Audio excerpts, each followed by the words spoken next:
Hello, Internet. Welcome to episode 331 of the Assorted Calibers podcast. The Second Amendment podcast is a little bit for everyone. I'm Weer'd.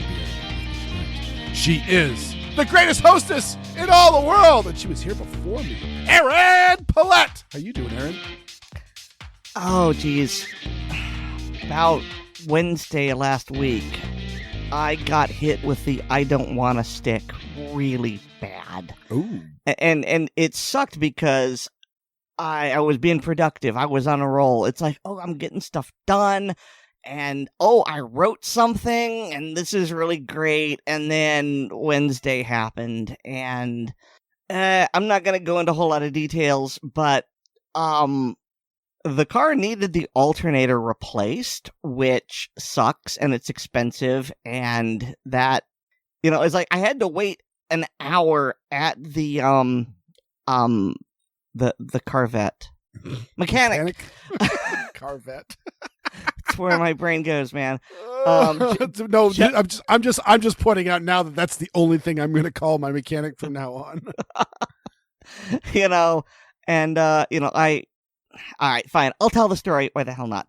Okay, so I am headed to a doctor's appointment, and as I'm driving, I've gotten maybe a quarter mile from my house. And the car just starts bucking. And it feels like when I was learning how to drive stick, and that, you forward and back when like, you don't clutch properly, but it was doing that rapidly. And I'm thinking, it's almost like there's a problem with the automatic transmission. I'm not a car person. I don't know. But it's just doing it so much. I don't feel safe driving it. So I pull it over to the side of the road. And not being a car person, it's like, okay, I'll just turn it off and let it sit for a bit and then turn it back on again and see if rebooting it helps. It sometimes does. Yeah, thank you. But, no, it didn't turn on. Okay, not a problem. I've got my little battery starter doohickey. And I pull that out, and it won't start the car. Now, this is when it was cold, and I had my winter coat, and two very nice gentlemen came out and helped me, and I really appreciate that. And one of them had a different type of battery jumper doohickey, and it didn't start the car. And he's saying this thing has enough power to jump his, big-ass pickup truck. And so they actually had to get the honest-to-God jumper cables. And I didn't think it would work, but it did work. Oh, see, because I remember actually it was my first Ford Ranger, but it was still my dad's at the time because I think it was fairly brand new. But when it blew its first alternator, my dad he got up to go to work in the morning, wouldn't start, called AAA. The AAA truck shows up not too long later. And then next thing you know, I go, I see him hooking up the jumper cables. I'm doing something else. I go, oh, let's see what they're up to now. The AAA guy is calling AAA because we need more truck. Power. It killed his truck. Yeah. Oh, geez. So, I didn't think the jump would work, but the jump works. Okay, fantastic. And, I start limping home. And here's the thing. The car's actually shifting now. So, I'm guessing it needed, I don't know, more voltage, more amperage, more whatever. And just a little battery thing wouldn't do. And now it charged it enough, and now it's shifting. But I also know as soon as I turn the car off, it's not going to move. Now, my mechanic, fortunately, is like a 5-minute drive away. And it's just, yeah, you know what? Well, first of all, I'd already called the doctor saying, I'm not going to make it. I'm sorry. My car isn't working. Do you think you can make it in an hour? No, I don't think so. But yeah, I limped to the car, to the Carvette, I said. To the Carvette. Yeah. And I stopped it there, and it was just like, yeah, I know that I'm dropping in, but I got a problem. I don't mind waiting. And so I had to wait like an hour just for them to squeeze me in. And then they do the diagnosis, and it's like, well, your battery's dead. And it's like, yeah, it's 6 years old. I'm not terribly surprised. And your alternator. And there might have been some other things as well. Oh, right. The wire to the air conditioner fan had been chewed by some sort of rodent, like a mouse or a rat or whatever, and so it was making really awful brrr sounds.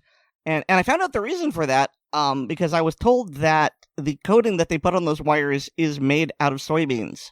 It's not plastic, it's soy-based. So that's why they eat it. Oh, that's interesting. It makes I mean, they naturally want to chew things anyway because they have to, because if they don't chew, they die. And so, well, I think it's more like their teeth get too long. Yeah, exactly. Yeah, but it'll literally first pin their mouth shut, or mouth shut, and then it'll eventually pierce their brain. So that was one of those. Okay, we'll maybe be done in 2 hours, and so they drove me home, and then that was the night it was supposed to freeze. And so I was out with Mom putting blankets and sheets over all of her plants and flowers and things like that. And that was just the combo breaker. And it was just, I don't want to do anything now. And that just followed me the rest of the week. Just, I don't want to. And I specifically, it's that tone of voice. It's not, I don't want to. It's, I don't want to. So that's been my week. Fortunately, things are looking up. I mean, $1,200 worth of car repairs, but it's still cheaper than buying a new car. Mm-hmm. And it's like a 2010 Jeep Patriot. So I told the guy, look, I'm trusting you to tell me when we're throwing good money after bad and we just need to get a new car. And he says, no, your car's doing okay. Turns out he drives the same make and model as my car. I don't know if it's a 2010 or not, but it's like, okay, you will know. So yeah, that's been my week. How are you doing, Weer'd? I'm doing better than that. Low bar. Yeah, though I'm surprised that you're talking about like cars and alternators and not talking about snow. Well, so here's the thing. We didn't get any snow. Oh, okay. I thought you did. No. That'll happen in the Florida Panhandle, a.k.a. South Alabama, South Georgia. I am in Central Florida, and it got cold. And, we had one night when it literally hit 32, didn't get any lower. But no, it didn't snow for us. Oh, believe me, if it had, it would have been a much bigger deal, and I would have led with that. Yeah, I think you sent me a picture, but it must have been a picture you grabbed from somewhere, but I just assumed it was from like your driveway. No, that was from Pensacola. Okay. There were some parts of Western Florida that got like up to 10 inches of snow, and so that's not just bad for Florida. It's like, no, that's going to, well, okay, maybe not deep woods Maine, but like for a lot of you northern states, flirting with a foot of snow in one night, yeah, that's gonna seriously strain your capabilities. I mean, that is definitely grounds for me getting up first thing in the morning and looking out the window and uttering a curse word. I was surprised to learn that Florida actually has snowplows. I did not think that was likely, but we have 11 of them. In the whole state? In the whole state. Yeah. And it's not like we need them like south of Jacksonville. But I mean, so 11 snowplows for Florida seems like a lot. But then when you think, okay, the Tallahassee metro area is 500,000 people, I want to say. Maybe 1 million, I don't know. Jacksonville has like 2 million, and then all the interstates in between. Suddenly 11 is not enough for that kind of snowfall. Yeah, I hope you have at least 22 plow drivers, so one person can be sitting in the passenger seat sleeping while the other one is driving and smoking crystal meth. I have no idea. And they get a specific dispensation from the governor that don't worry, you smoke as much meth as you want. Okay, right. So we're still supposed to be talking about you. Yes, and weather. Maybe. Well, actually, no, a little bit different than that. I was I was down here in my basement armory listening to the segments and putting together the show notes for today's show, and I heard a loud noise, and my first thought was, oh, that must be the trash truck coming, and realized it was still going, and I'm like, oh, well, I mean, the train goes right by my house, and so I'm like, oh, I wonder if it was like a freight train, because every so often there is like a big freight train will go by, and the train itself is not particularly loud, but it's rumbly, and all that, and then but didn't think much of it, and my wife was home from work today, and she when she came down for lunch, she was just like, "Did you hear that rumbling noise?" I said, "Yeah, I assumed it was like a freight train going by." "Oh, I guess that makes sense." And then this afternoon, I was listening to the radio, and the local news call went through. Yeah, we got an earthquake. I think it was a 3.9 off the coast of Maine. Wow. Yeah, earthquakes are not uncommon specifically in Maine. Actually, right around Portland, there's a fault line. And it gives off like 1 point barely earthquakes at least once or twice a year, and then ever so often we'll have a large one somewhere. Like about 12 years ago, there was one in the Mount Desert Island area that was like a 3.0, but this one was even bigger than that. This was a pretty big one for the area. Wow, yeah, so Florida's getting snow and New England's getting earthquakes. Yes. What's up?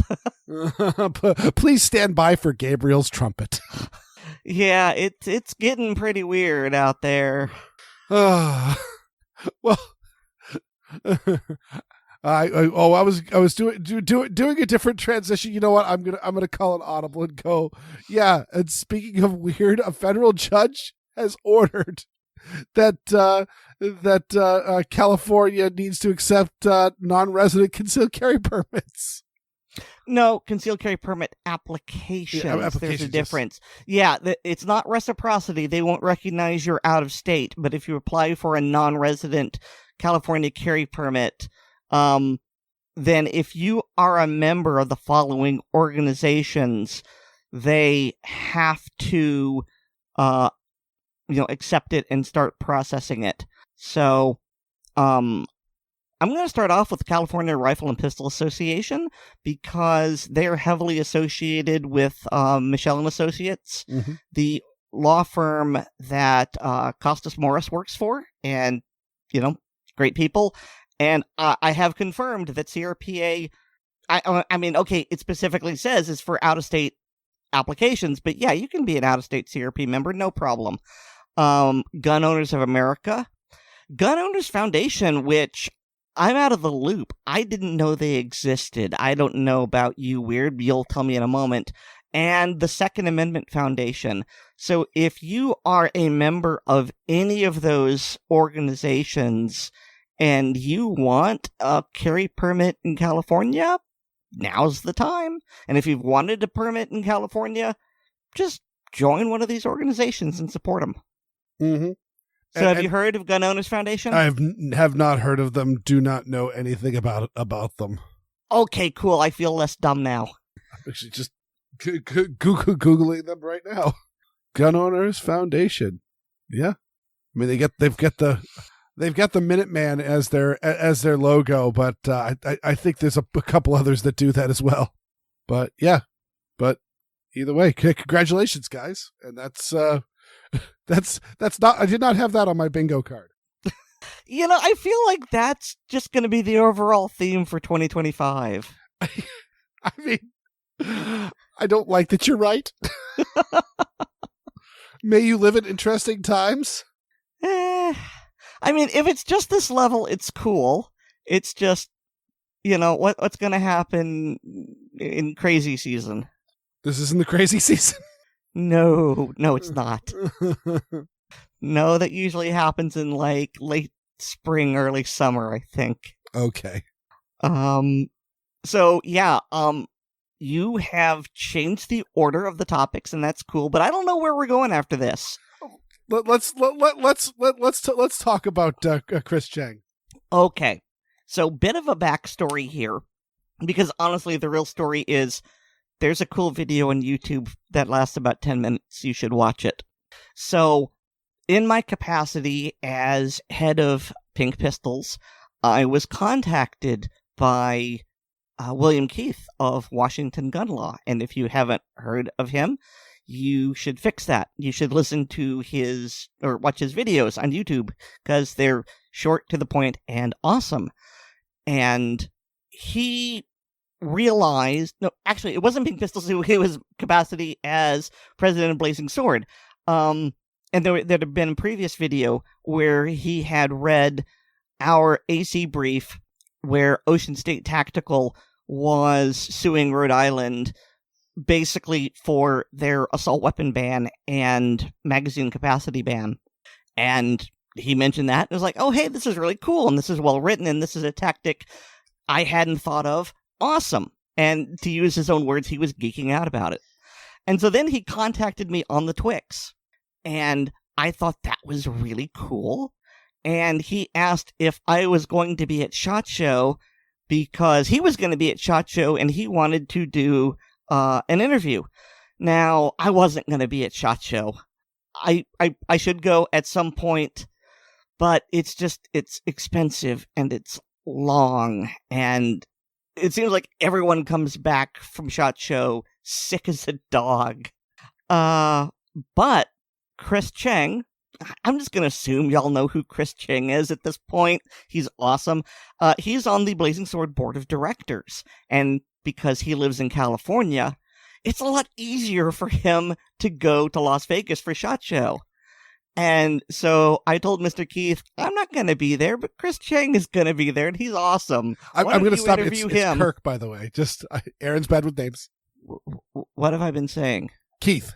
Oh, okay. Whoops. Well, his last name is the first name, and it starts with a K. His name is my name, too. It's all good, Aaron. What? Oh, I was just doing the John Jacob Jingleheimer Schmidt. Oh, it's just like, I'm going, no, it's not, because I know your legal name, and Keith ain't it. Okay, so William Kirk, my apologies, sir. But I said, hey, would you like to interview him? And he said, yeah, sure, that'd be great. And so I, sort of set them up, and it's like, hey, Chris, you going to be there? You want to talk to him? Okay, cool. And here's the video that, he talks about us. And so it is a fun interview. I have to point out that Chris got a date wrong, because, as we know, Blazing Sword was founded right after Pulse, which was 2016. He said 2018. It's okay. I'm bad with names. Maybe Chris is bad with dates. Who knows? But I have to point that out, because Blazing Sword is my baby, and I know when it was born. But it is a really great interview, and they find common ground, and I want y'all to watch it, because it's awesome. Yeah, no, it's a great interview, and yeah, you guys are well represented, so it's in the show notes. Yep. All right, let's see. Okay, this is like one of my nightmare fuels, and I don't know if I have an irrational fear of this, but I definitely have a fear of this, and I think if you guys have been really following any of the various platforms that stream gun content video, you've probably seen this video, and it is I picked this article that's a little bit earlier than most, just because the photographs are so good on it that it's a really good thing for you to scan. But the officer has been fired that did this, but essentially a man got pulled over. I forget what it was for. Was it window tint? Okay. I actually read the article. Weer'd keeps burying the lead. So this is the one where as a result of a traffic stop, a police officer disarmed a man, disarmed him poorly, and shot him in the leg. That's what we're talking about here. So this was in Florida. It was in Jacksonville. And I will say the man lived, and the officer who is responsible for this highly negligent discharge is in the process of getting fired. So there's that. So what happened was this gentleman was stopped for running a red light. And I don't recall if Florida is a duty to inform state or not, but I always do inform, and the way that I do it is when I hand over my driver's license, I put my carry permit underneath as well, because that way I don't have to say I have a gun, and the officer can see, oh, okay, Erin has had her background check and is carrying lawfully. But this gentleman told the officer that he was armed, okay, as required under Florida law. So it is a duty to inform state. And so he was asked to step out of the vehicle. And then 2 other officers showed up. And as a result of this stop, they decided that they were going to remove his gun. And he's wearing, I don't know what kind of holster it is, but it's got a clip that clips to the outside of his pants. So, it's not like it's attached to his belt or anything. It looks like you could remove the gun and the holster at the same time. But what does this officer do?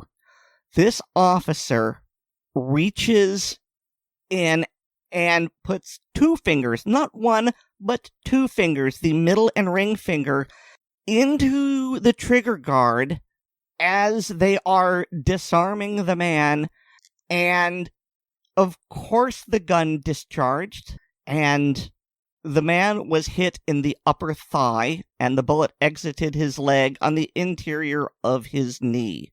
And so this particular officer told Internal Affairs, I have never been trained to remove a firearm from another person's holster.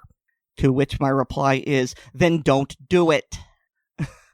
I mean, here we have a man who, okay, yeah, he ran a light. I mean, traffic infractions happens to all of us. Mm-hmm. But, he informed, and he cooperated, and he stepped out. And why did this need to happen?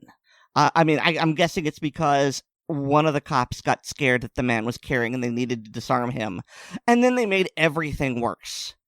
And also, if you watch the video, okay, so the gun discharges, the man shot, and the officers start doing first aid. They put a tourniquet on him.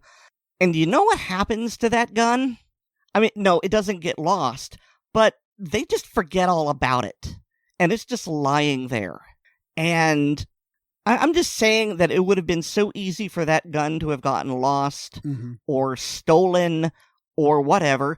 And any crime that happened to that gun would have been the fault of those officers. Yeah, or even just left there. Because, you're applying a tourniquet to a man who has a severe wound to his leg. It's kind of easy to forget why you got there in the first place. Mm-hmm.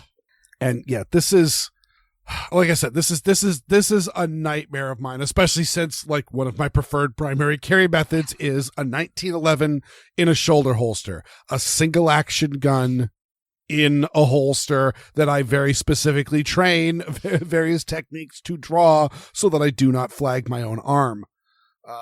And the idea that very often, if you're getting disarmed by the police, you're going to be handcuffed behind your back, which means there's no way for that gun to come out of the holster without it pointing directly at my arm. And so I've definitely, it's one of those things of the, I'm a huge fan of the mental reps, as John Correa from ASP says. Various scenarios of how to draw your gun, what might an attack look like, what would I do in this situation. And one of the things that I do practice is all right, what if in the event that I get pulled over, I will say personally, this is not a legal recommendation. This is just something that I have decided. I don't inform, especially since I also live in Massachusetts where people can be weird about gun owners. And then furthermore, I have even made the decision when I've been in a state that is a duty to inform state. Massachusetts is not. I'm in a duty to inform state of it's a misdemeanor. I'll take my chances. I'll pay the fine if it ends up that they are mad at me for not informing as soon as I've gone through. But hopefully, chances are nobody knows. And I think we can all agree if the officer just said, "Are you carrying a gun?" or just didn't even ask and nobody said anything, this would have been done with and no one would care. Or just said what's actually becoming more and more common, and police should be training their officers to do this. Cool. Keep your hands on the steering wheel. Yep. Just put them on the steering wheel and hold on to that steering wheel while we're having this discussion, and we won't have any issues. And I will say that's I don't inform, but I also keep my hands on the steering wheel, and the light is the dome light is on in my car while the officer is there, if it's even close to dusk. But I will just say one thing to practice is your various methods of carry. Your various methods of carry. Come up with some ideas on what is the best way for the officer to disarm, and to say, I would always recommend everyone, if the cop says, "All right, I'm going to disarm you now," say, "Officer, for your safety and mine, let's take our time with this." Because this was definitely you could tell she saw, I think this is what you call a paddle holster. I'm actually not that super familiar with what makes a paddle holster, what doesn't make a paddle holster, but you could see her trying to work the clip off of his pants to just take out the holster and everything, which is absolutely the correct thing to do. If you can remove the entire holster, that is fine. I would even go so far as give the officer permission. Take my belt off. I don't care. My pants will stay up well enough for this case. But if you really need to get that gun out of off of me, I want you to take the entire holster. And then say I pocket carry. Let them know the gun is in a pocket holster. Please make sure you grab the pocket holster as well as the gun when removing it from me. That way, everything comes out. That trigger guard is perfectly concealed. No one's getting shot. And just say, take your time. Because again, this officer tries to take it off, gets frustrated, and just is just getting it over with. And getting it over with is absolutely not what you want to do. Because again, this guy got shot. Yeah, it bothers me. The silver lining to this black cloud is that the officer got fired, and in many instances when officers screw stuff up and they have to pay a large settlement to something, that often really teaches lessons, because when the department needs to pay a large sum of money, that often gets training so that we don't ever have to do this ever again. And how's that phrase go? Something about how training rules are written in blood. Yeah, and so, but this one has the added effect of likely this guy is going to get his medical bills paid for and some nice pain and suffering bonuses. Plus lost wages, because there's at least one interview, I don't know if it's in this one or not, he talks about how he has to miss work because his leg's all blown up. He's going to get himself a very, very fat check from this encounter, and that officer is going to find herself something to do that is not law enforcement officer ever again. This hopefully will teach not only the Jacksonville police department, or the police departments of Florida, but the police departments of the entire United States and possibly Canada, to be a lot more careful when it comes to disarming somebody in your possession. And I note Canada, Canada doesn't allow concealed carry. Yeah, but even if it is a gangbanger with an illegally carried gun, you still don't want to shoot them when you don't mean to. Mm-hmm. So I've been trying to find the records of this man's injury, and so far I haven't found one.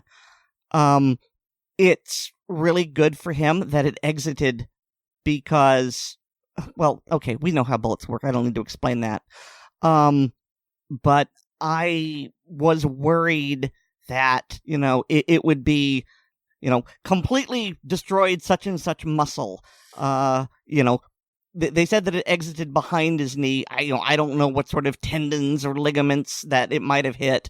And I was just kind of horrified as to what all might happen. And now, is he going to be... He probably will be permanently walking with a limp, but, it's just how much of his life is going to be radically altered by this. Yeah, this was a big deal. Yeah. So... One question that I have for you, you carry a 1911, you've got a thumb safety, right? Yes. Okay. I mean, I would just imagine that an external safety, rather than a trigger safety like a Glock, I mean, it's not a magic talisman, but that would help reduce the chance of being shot like this. Oh yeah, well it's so with a 1911 you have both the thumb safety and the grip safety.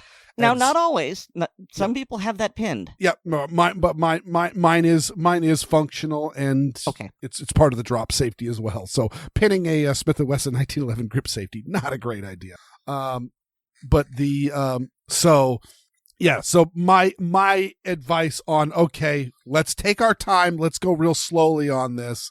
And also I would ask the officer to be very, very cautious of the thumb safety, because it can get bumped off very, very easily, because that's the whole point.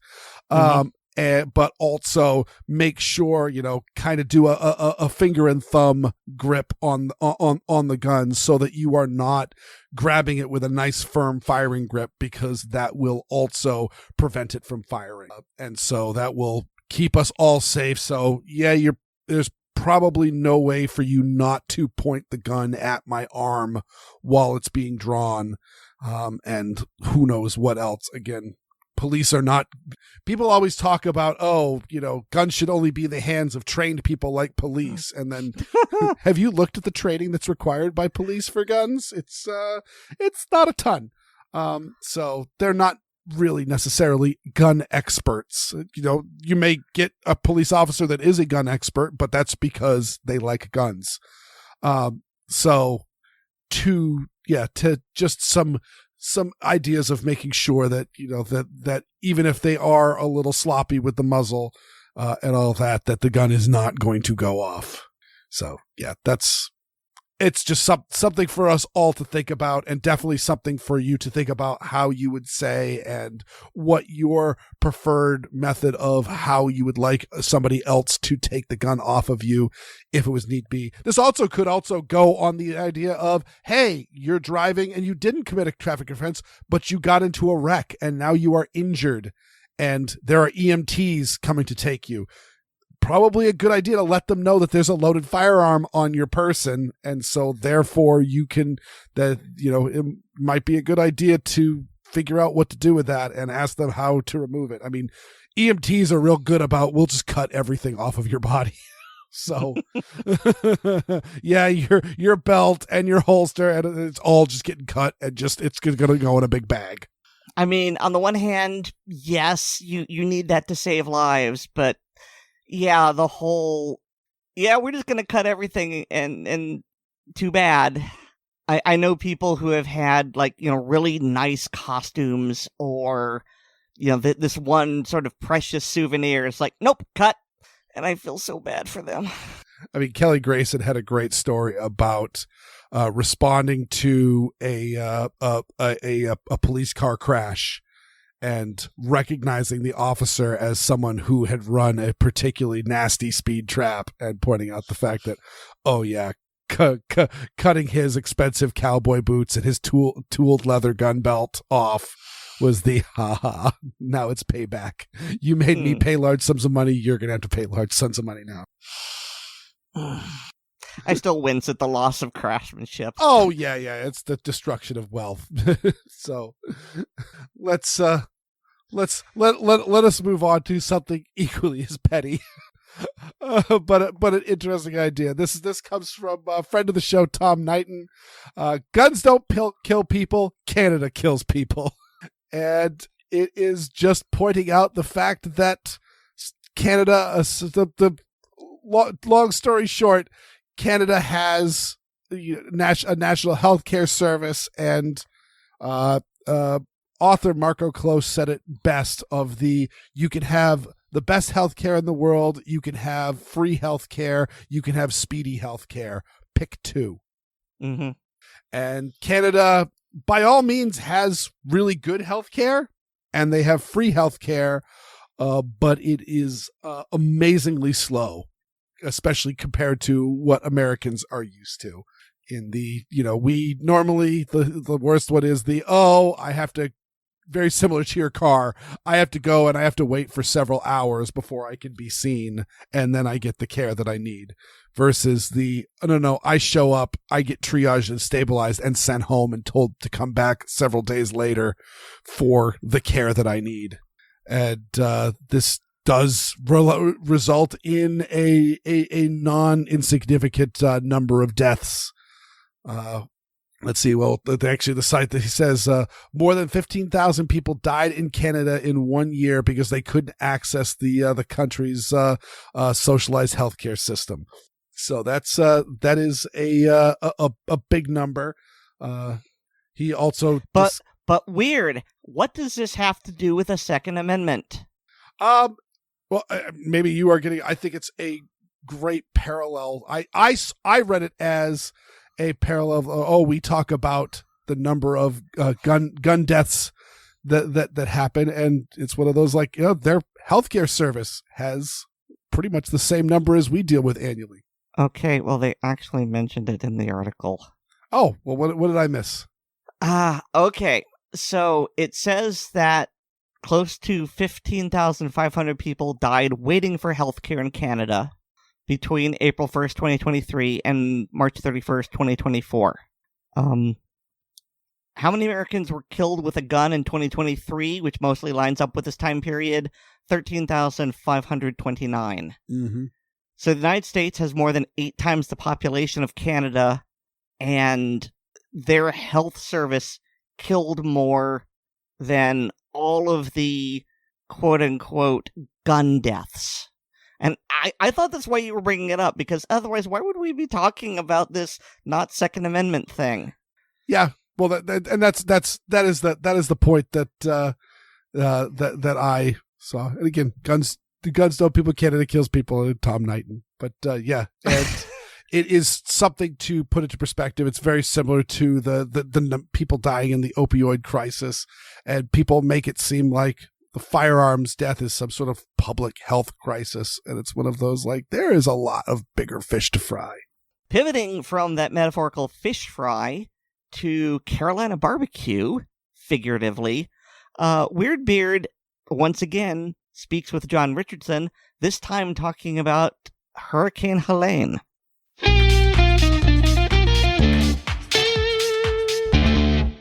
All right, I am pleased to welcome back to the show John Richardson, and of course, you recently heard him talking about his run for the NRA Board of Directors, and I'm just going to lead off and just remind everybody that he is running for the NRA Board of Directors, and so keep him in mind when you are filling out your ballot if you are a voting NRA member. But you mentioned, John, in that interview about how some of the people running got jammed up with evacuating from Hurricane Helene, and you live in Asheville, so I thought, what happened to you during this?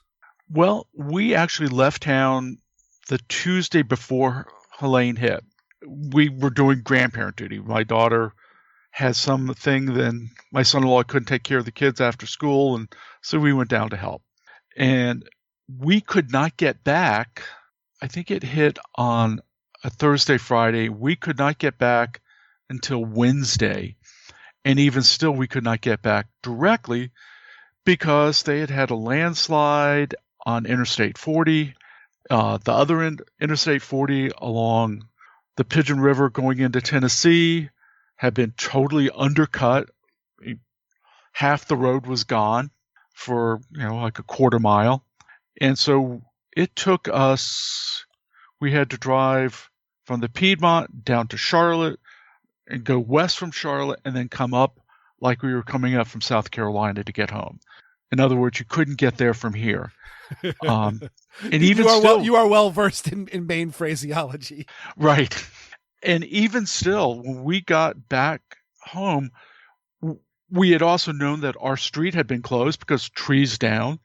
And we actually had to park down the street from where our development is because there were about 4 or 5 power company cherry picker trucks repairing down power lines. And we did not get power back in our neighborhood for another 36 hours. So sometime late Thursday night, about 8 days after the hurricane, we got our power back. We still were under a boil water advisory for 3 weeks or more because the major reservoir for Asheville was, they had silt problems. They had a lot of trees that were down in the watershed. So you had all that water. It was a mess. Let's just put it that way. Even though we were without power and we lost everything in the freezer and everything in the refrigerator, I thought we were lucky because we had no damage to the house. I think we might have had one shingle that came off, and we still can't figure out where it came from. But there were people that were just totally wiped out. There were people that were killed. Anything in a floodplain, anything near a river or a major creek, you had flooding, and flooding doesn't care. Just south of us, in the towns of Chimney Rock and Bat Cave, yes, I know where the Bat Cave actually is, they totally got wiped out. The town got essentially moved 10 miles downstream and put into a lake.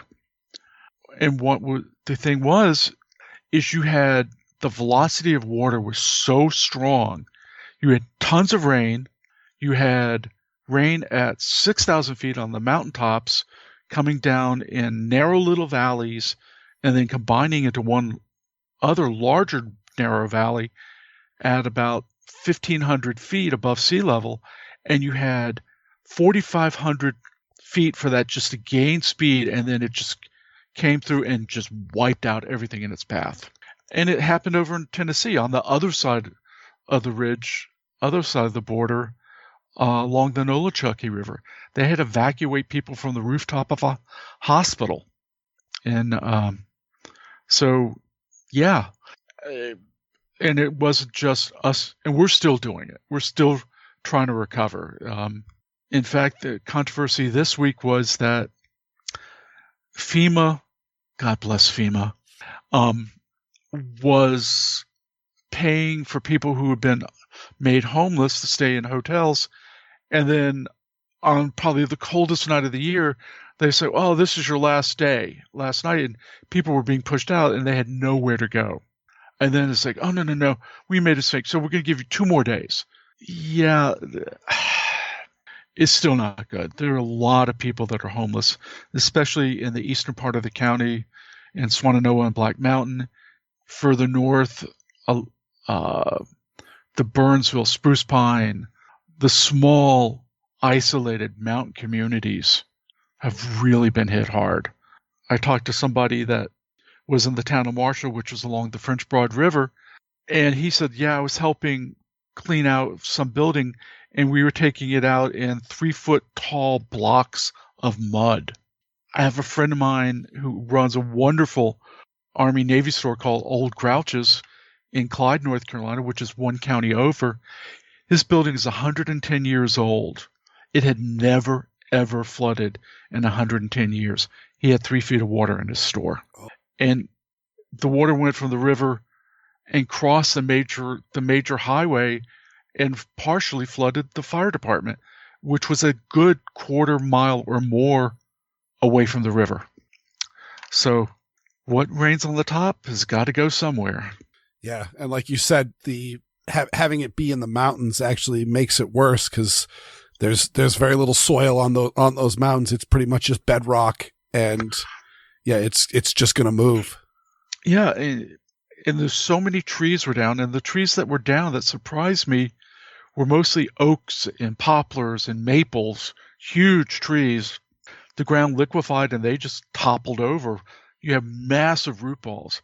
And if anybody needs firewood, all you have to do is cruise down any street and you have firewood for the next 10 years. All you need to do is split it up. But yeah, is the trees down, even if you were not near a creek or a river, the number of large trees that were down wiped out power lines all the way up and down streets or blocked off streets.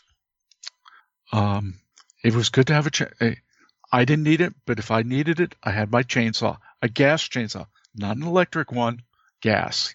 So yeah. Yeah. So actually, do you know when the last time like that section of really just Appalachia in general has been hit with a hurricane? Yeah, 2004 or 5, we got hit hard with the remnants of Hurricane Fran, Jean, and Ivan over a 2-week period. Mm.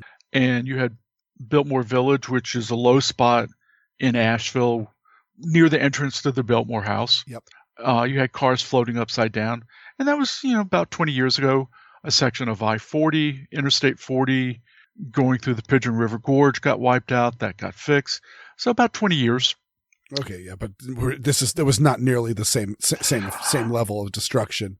No, I think the National Weather Service estimated we had something on the order of 1,900 landslides. Now, they don't have to be very large, but they were still landslides. No, this was bad. This is still bad. People are recovering.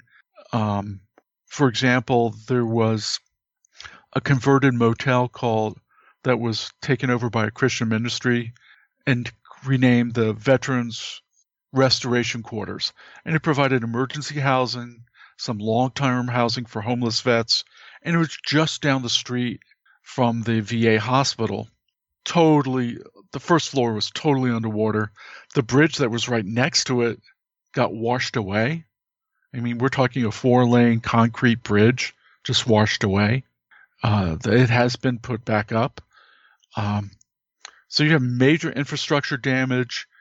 You have housing, people still living in trailers and tents. I don't think there are many FEMA trailers. And then you had bureaucrats who were a group of Amish came down and built tiny houses. Great idea. Solid structures, but they didn't meet code according to certain bureaucrats, so they were not allowed to be used. You're like, right, it's better in 25-degree weather for somebody to live in a tent than in a tiny house where it's warm. Does not make sense. And you have the tragedy now in California, and so we're kind of getting forgotten while people are worried about California, and at least our senators are working on it. It's going to take well over $100 billion in restorations. And you got to remember, flood insurance is a federal program, and if you didn't have flood insurance, and your homeowner's insurance is not going to cover you. Yeah, and chances are, just because of the weather there, you probably didn't. No, you were like, oh, I'm above flood level, and then you weren't. Mm-hmm. Now, if a tree fell on your house, you hope the tree got you before the flood got you, and then you could argue. But yeah. Oh, that's crazy. Well, yeah, you mentioned California, and obviously honestly, it doesn't really matter when you're listening to this podcast unless it's years in the future. You're digging through the archives, in which case I question what you're doing. But yeah, but if you're listening to this, even if you're, a few weeks late, they're talking about, benefits and things doing to help the people out in California. And likely there's still stuff going on to help the people out of North Carolina. Do you know some good groups that people might be able to help to if they want to throw a few dollars your way? Yeah. One of the best ones, and people who were on the ground before FEMA, before the government, was Samaritan's Purse. They're out of Boone, North Carolina. Boone got flooded, but they were down here. That would be probably one of the best, most efficient places to go. Catholic Charities did work. I just do a search on my blog because I had a whole list of organizations at onlygunsandmoney.com. Just look for Helene or you'll find it. So late September, early October. Yep. I put up a whole list. But Samaritan's Purse is really one of the best organizations.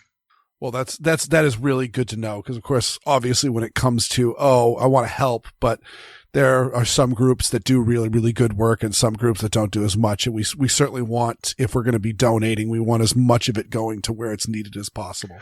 And as efficiently as possible. Mm-hmm. Not going to bloated salaries, but going on the ground to where it's needed.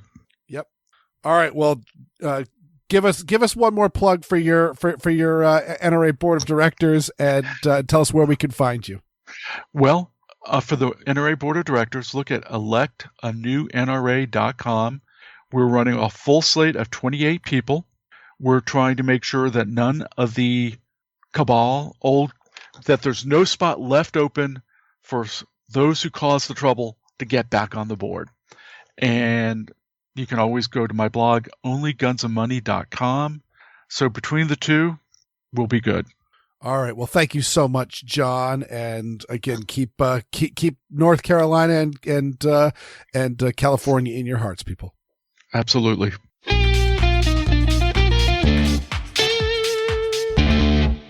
And this is, again, it's something that's still ongoing. And as I said to John, it doesn't really matter if you're not super duper caught up on the podcast. And this is a little while after this has been published. It's still a factor. It's still a factor out in California with the wildfires.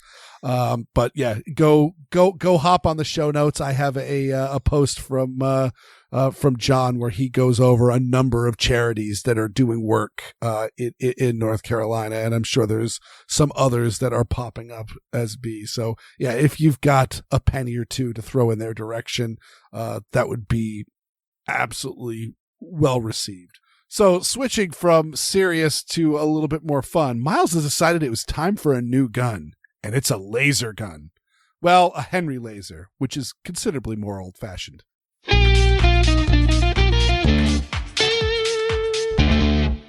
Hi, this is Miles with another Southpaw Corner. This year I am going to be trying to do a little bit more with this, and I am going to be doing some firearms and other equipment reviews.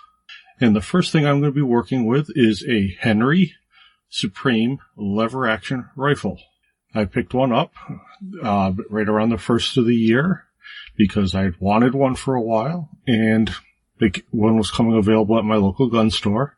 I did have to trade in a rifle to get it because I didn't have the funds at this time.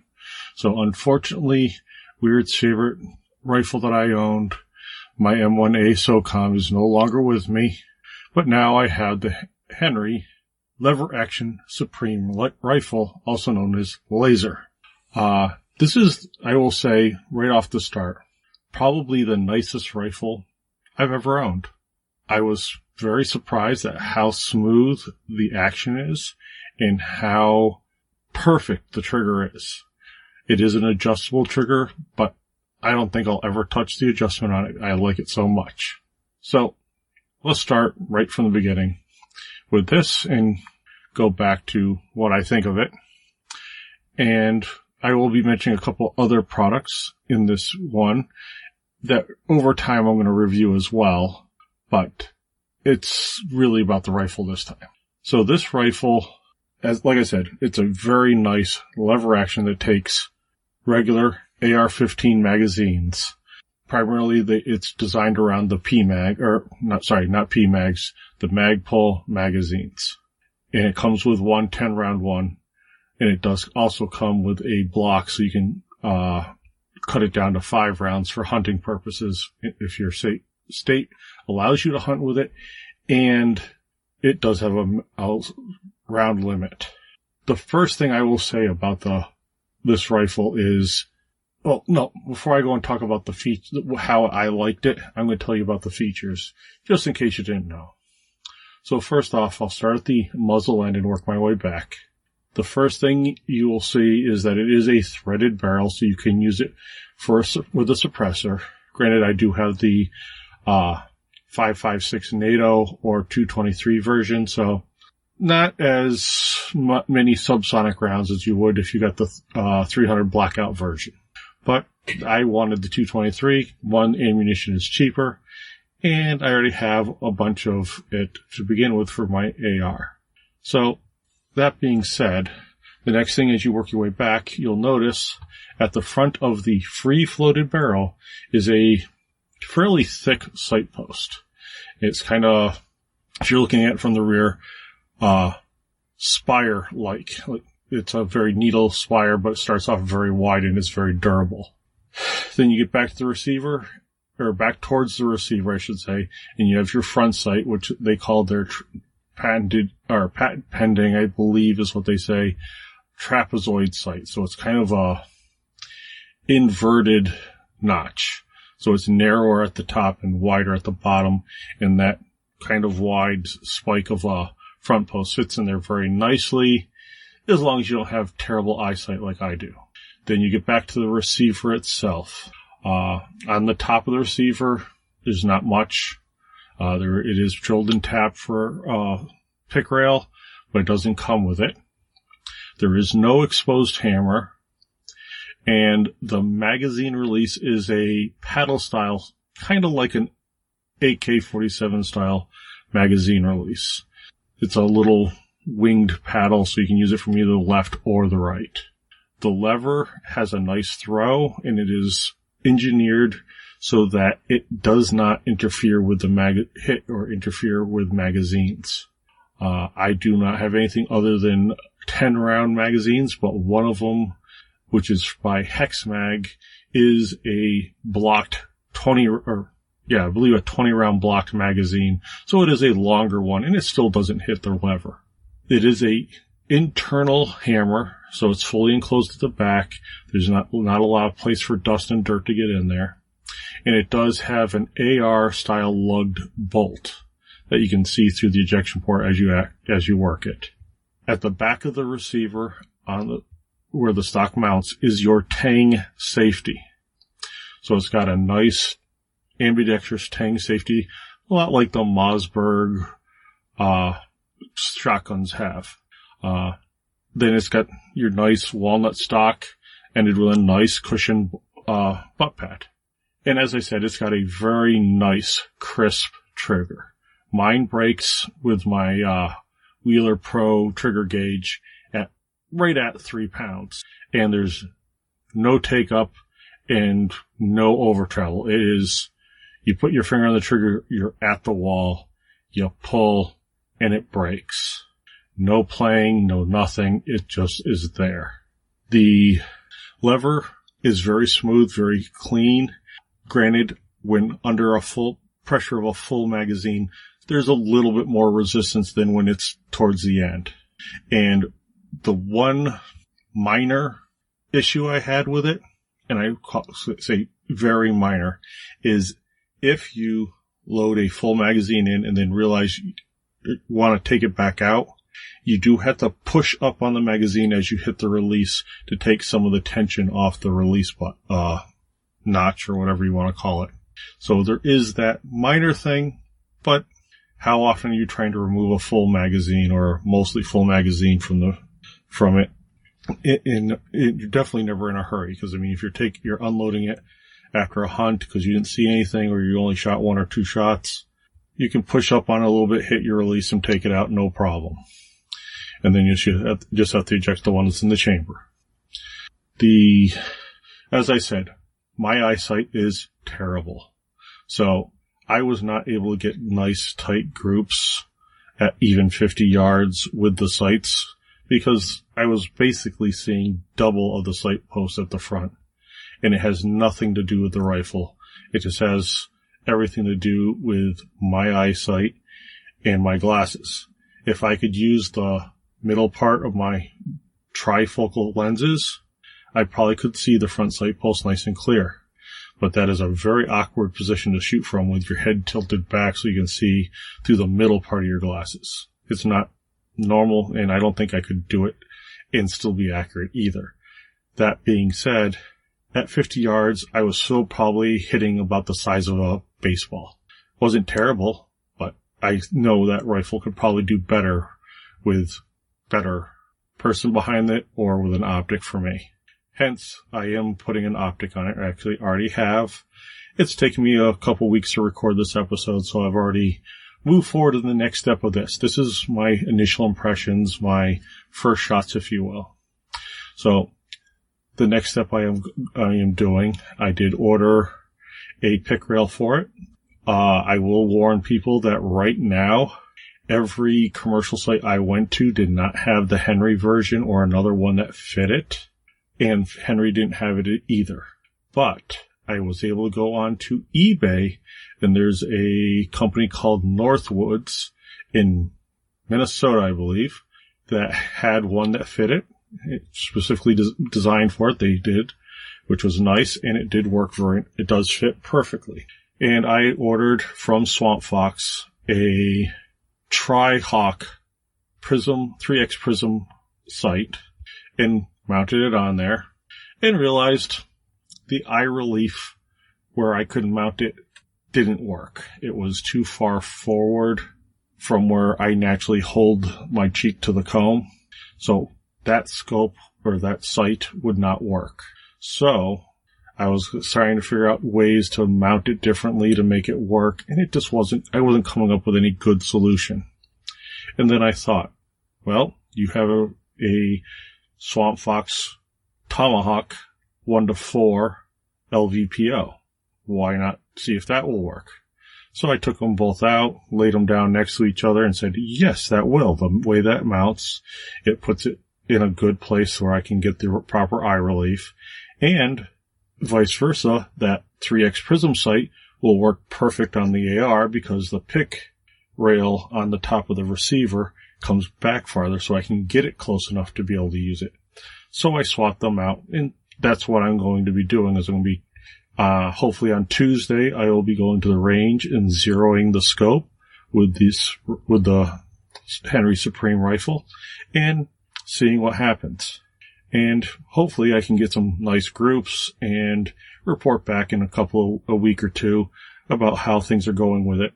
I have fired 60 rounds through it. Both of them being about 40 rounds of PMC, bronze, and another 20 rounds of American Eagle. And like I said, no issues. Granted, as long as it chambers, it's good. Because it's a lever action, I don't have to worry about anything too funky. I think it was a very nice rifle. I'm really looking forward to shooting it again. And just as a kind of a clue on how much I like this rifle, how well it works for me, I have never, ever thought about naming any firearm I own. This one is now Victoria. Thank you for listening. Hope you enjoyed this segment. If you have any questions or any suggestions on ways to modify or any other firearms that you're thinking about that you would, if I was interested in reviewing for you, just go on the Facebook page and give me a yell. ACP Facebook, that's where I check out all the time. Just let me know and we'll see what we can do.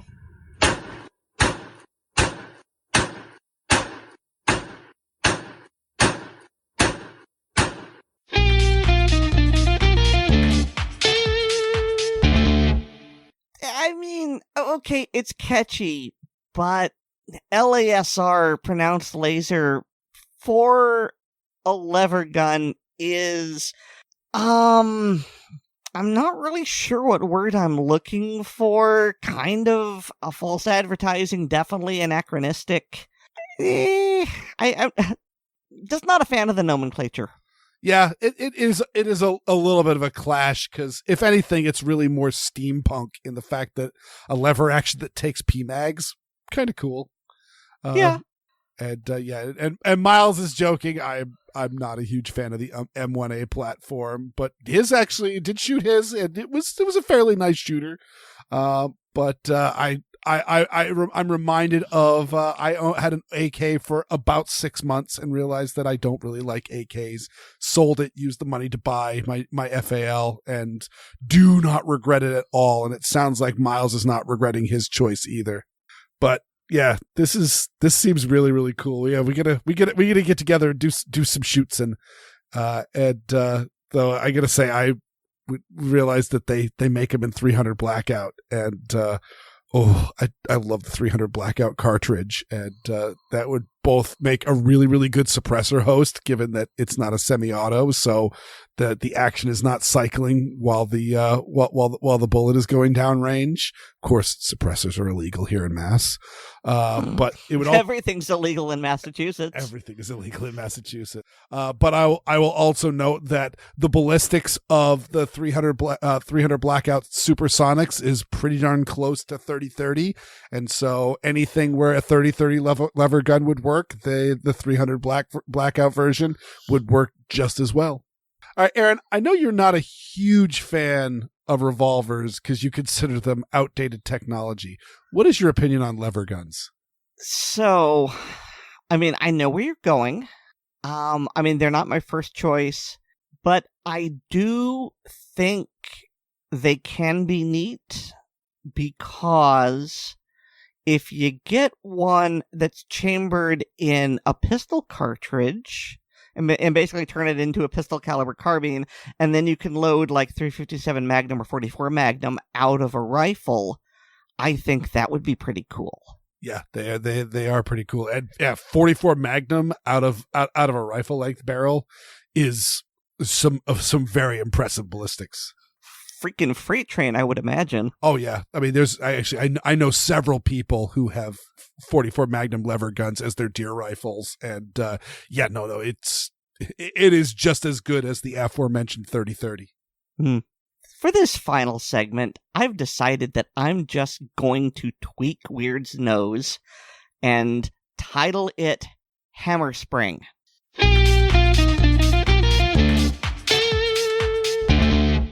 Hi, and welcome to Gun Lovers and Other Strangers. As regular listeners know, I like revolvers. I have a variety in my collection of different types, calibers, and eras. However, my everyday carry sidearm is a semi-auto.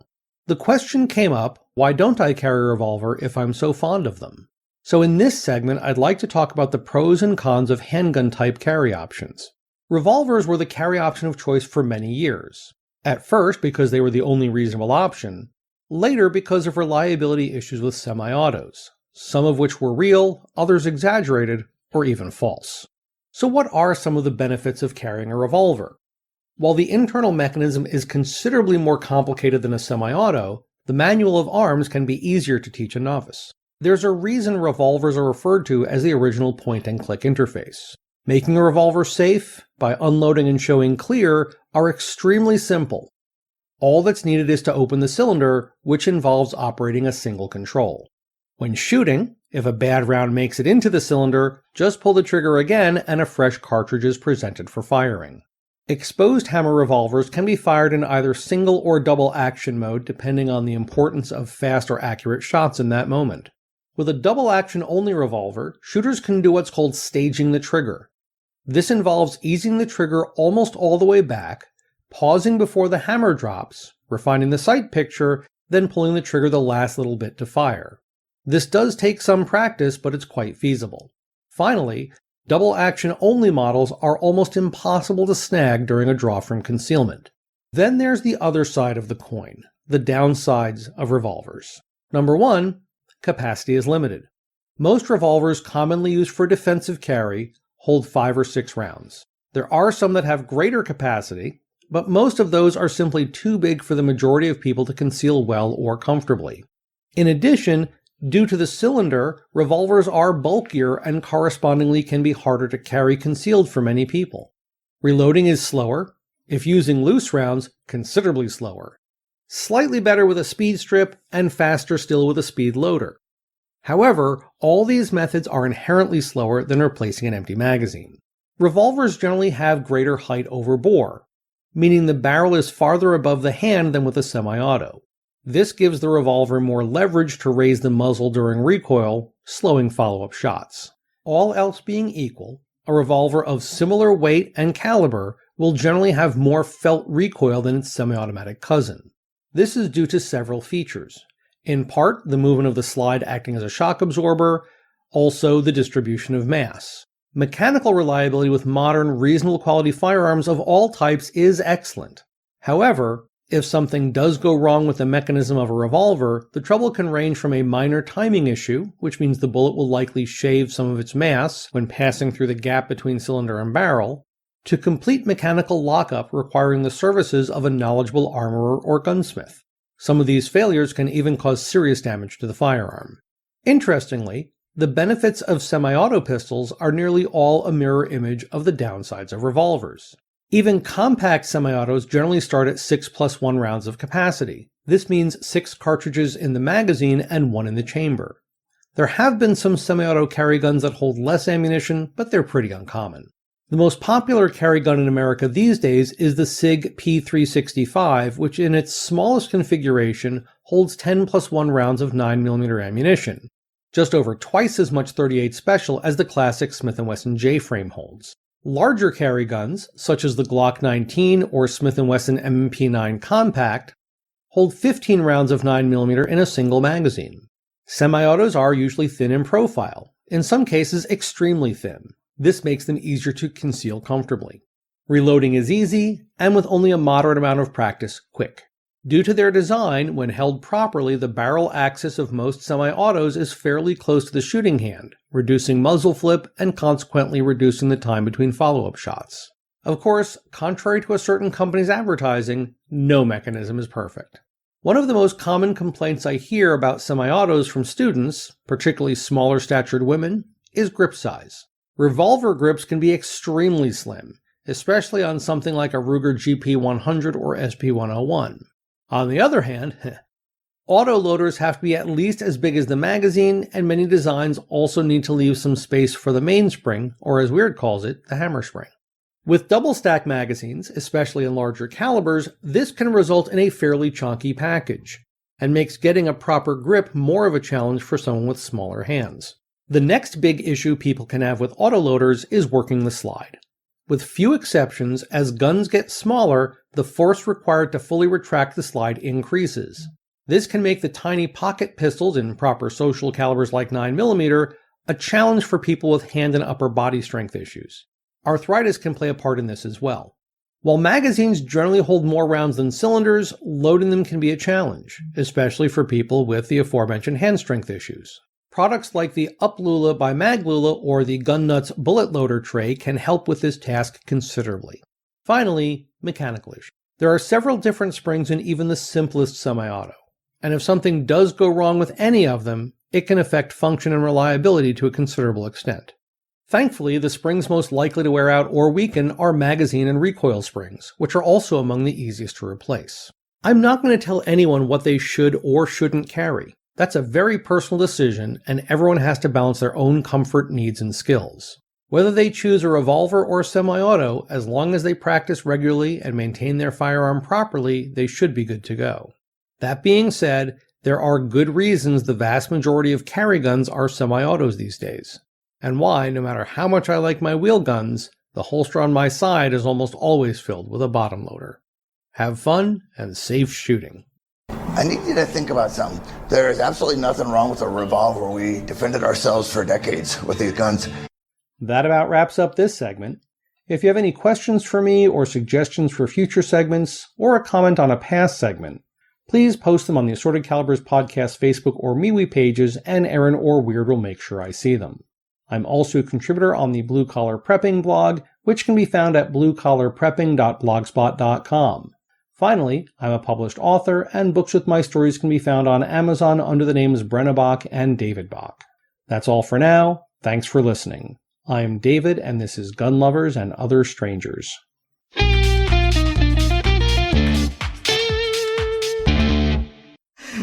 So for our listeners on the blooper reel, Weer'd has just been stewing about my comment. It's hilarious how upset he is. It's not.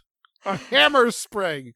It's a mainspring because all the way back to the first like guns with a lock. So the first like match locks that actually had a lock on it. For it to lock, it needed a spring. And so that was the one important spring that you needed. That was the mainspring. And so it goes back. So in many cases, it's also a hammer spring, but for your Glocks and your striker fires, it's the one that's on the striker because it's the one that's needed to make the gun shoot. It's not a hammer spring. It's a mainspring. Okay. If you read the parts manuals for a 1911, the little doohickey at the bottom of the grip is called the mainspring housing because it's the housing that contains the mainspring. And it's there because that's what John Moses Browning called it. And John Moses Browning called it that because that's what God told him to call it. We can't argue with God, Aaron Paulette. I will just say this segment was great, and I don't have a whole lot to talk about it because we ended up doing a handgun radio the other day. It's probably going to come out in the next week or two when this is published, and yeah, David was essentially going, yeah, this is essentially a longer version of my segment. So if you're into this, go check out Handgun Radio to get the much more in-depth version. I really have nothing to add. No, wait, I do. Just laughing at you had short-circuited it. So David referenced that it can be difficult for people with arthritis or, problems with their hands or just low strength to rack the slide of a semi-auto. And far too many years ago, I actually did a review of a product called the Handi-Racker, and it's just a chunk of plastic that you fit over the slide. There's a notch for your front sight. And the idea is that you put the plastic over the slide, you put the chunk of plastic up against the wall, and all you have to do is push forward. So you don't have to, pinch the slide with your fingers. You're shoving with the entirety of your palm and your arm behind it, and that allows you to rack the slide. And in my review, you will find out that my mother, who at the time was 73 and still has arthritis in her hands, she was able to use it effectively. And so I told David about it, and he's really interested, and he's going to buy at least one, maybe both. And so there may very well be a review coming up very soon. Yeah, I bumped into them at one of the NRA annual meetings and was just saw it. It just was looked over and I don't even know what's on that table because they just had these brightly colored plastic blocks on there. And I just went over, what do you guys have there? And they showed me how it worked and all that. And I'm like, cool, you selling them here? Yes. All right, I'll take one of each. And they sit in the bottom of my range bag. I have not had a one of the reasons I want them for is for clearing particularly nasty malfunctions, and that's one thing with that 1911s are great at that others may not be is if you have a 1911 with the proper non full length guide rod. You can set essentially the guide rod tunnel on the side of a fence post or a range bench or a chair or something and essentially do the exact same thing. It's just push down hard and that part you'll be able to use all that leverage. And the Handi-Racker allows you to just do that on literally any handgun. And it is a really, really cool design. And so, yeah, it's good for, honestly speaking, go in the show notes and just, they're not a lot of money. I don't know what they're going for these days, but. So they are going for $30. There used to be 3, small, medium, and large, but in the 13 years since it's done, they've shaved it down to 2, for, compacts and regular. And each one is $30. Okay, I can't remember if it was $29 or $39, but you can buy them on Amazon. The shipping is free, and you are supporting an American company. This is not made in China. Mm-hmm. So I highly recommend this product. So, yeah, give it a try. Yep. Yeah. And so just get it, just throw it in your range bag, because you'll ever so often have an instance where, you get like an out of spec round or maybe a head separation or something where the gun is just going to lock up hard. And these are definitely something you might get through. And then furthermore, if you or know someone who has some hand strength issues, that's also a way just to do administrative loading. So yeah, great product and great catch there, Aaron. Thanks. You know who else is a great catch, Aaron? Our listeners. Our listeners, each and every one of them. We got to thank you. Thank you very much for listening to this fine show, and we really appreciate you being there for us. But we have to give a very special thanks to all our supporters on Patreon. So if you go to Patreon, go to patreon.com/SwordandCaliber's podcast to sign up.